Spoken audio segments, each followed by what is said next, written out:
Hello friends, welcome back to my channel. This is me Bhavna Singh. आज हम बात करेंगे बहुचर्चित टॉपिक के ऊपर, divorce by mutual consent which is provided under section 13B of Hindu marriage act. क्या कहता है ये section?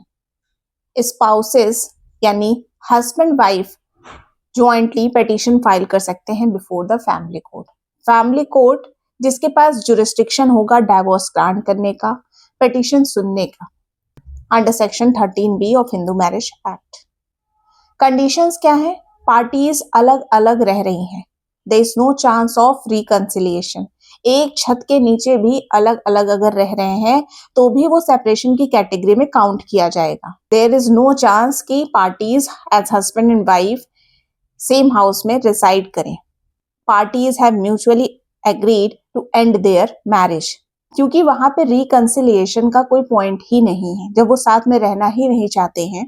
There is a case, the appellant Shrishti Dev and Shri विनय मंजुनाथ जो कि फैमिली कोर्ट जाते हैं।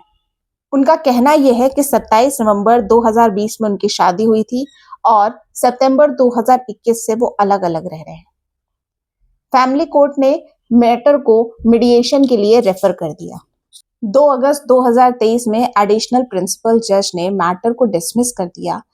डिसमिस करने का रीजन ये दिया गया कि पार्टीज प्रोसीड नहीं कर रही हैं, there is lack of interest in proceeding with the matter. Trial court committed error in dismissing the petition on its own without the request of the parties for such disposal. जब high court में appeal जाती है तो वहां ये पता चलता है कि ट्रायल कोर्ट ने एक एरर कमिट कर दी है। Trial court committed error in dismissing the petition on its own without the request of parties for such disposal।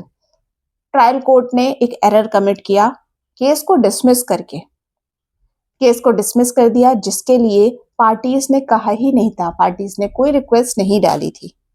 1 साल से पार्टीज अलग अलग रह रही थी।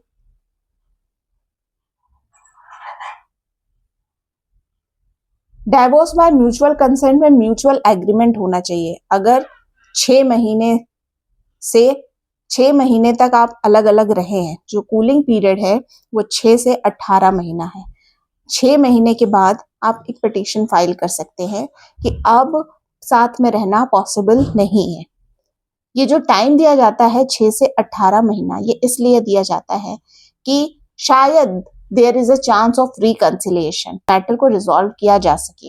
लेकिन अगर कोई चांस ही नहीं है, देयर इज म्यूचुअल एग्रीमेंट कि उनको डाइवोर्स ही लेना है, तो there is no point of reconciliation.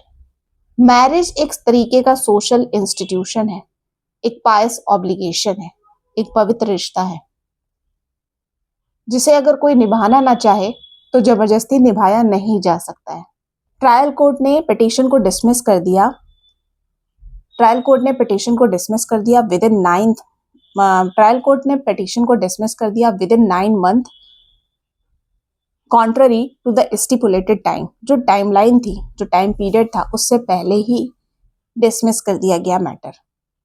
High court set aside the इम्प्यून्ड order.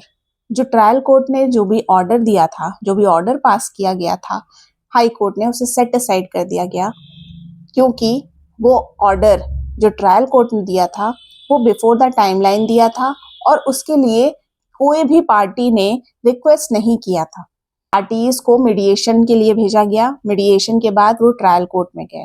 Trial court को मीडिएटर की जो रिपोर्ट थी उस पे एक्ट करना चाहिए था, तब मैटर को डिस्पोज ऑफ करना चाहिए था। पार्टीज अगर केस को विड्रॉ कर लेती हैं तब भी मैटर को डिसमिस किया जा सकता है। उम्मीद करती हूँ मेरे द्वारा समझाया गया ये टॉपिक आपको समझ में आया होगा। ऐसी और जानकारी के लिए लाइक सब्सक्राइब करना मत भूलिएगा। Thank you for watching.